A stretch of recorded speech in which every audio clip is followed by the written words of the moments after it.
Hi, Francis. My name is Dennis Davila from La Oficina Geek in Puerto Rico. Nice to meet you. Nice to meet you. Congratulations on this new movie. I saw the film, and it was amazing. Once it ended, I told myself I have to see this again. Oh, that's So good. Great. yeah, it's really good, and I am also a big fan of many of your films. So thank you. Thank So you. Francis, having previously directed Catching Fire, Mockingjay Part One and Two, you're no stranger to the Hunger Games franchise. What was it like to return into this world, but with the added challenge of exploring a narrative set 64 years before the events of the first film?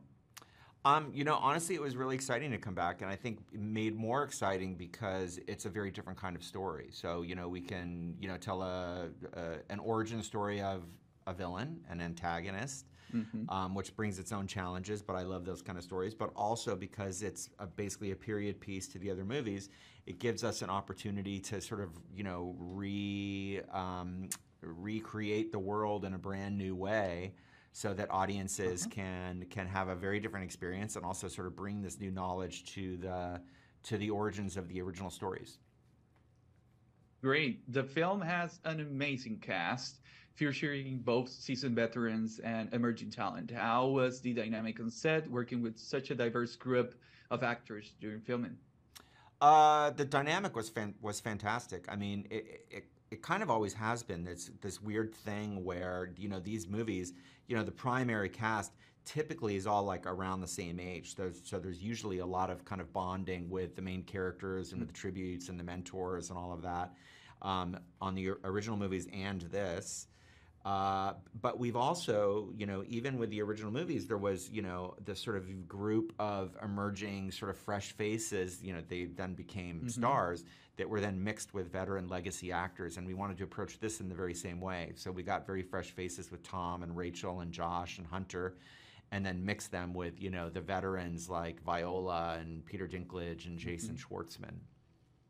And it was great. The chemistry on the film was great. Oh, thanks. I had a chat with Trish Somerville about the wardrobe for this movie and how it differs a lot from the previous films. What's your vision behind the costume, and how did you collaborate with Trish and the actors to bring that vision to life on screen?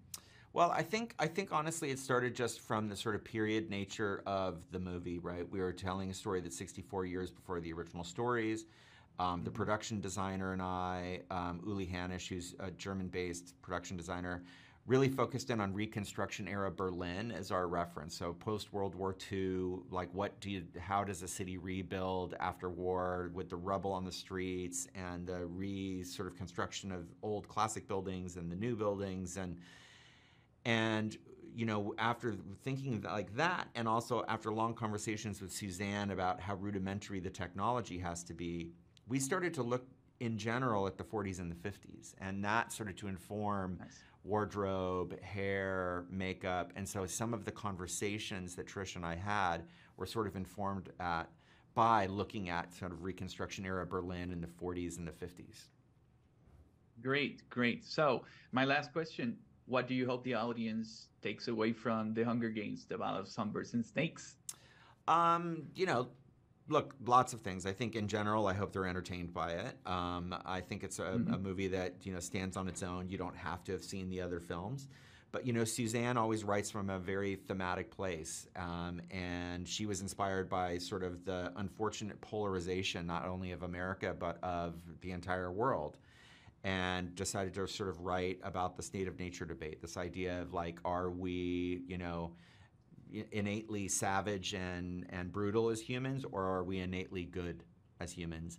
And so hopefully it gets people thinking about those ideas and how that relates to the world we're living in now.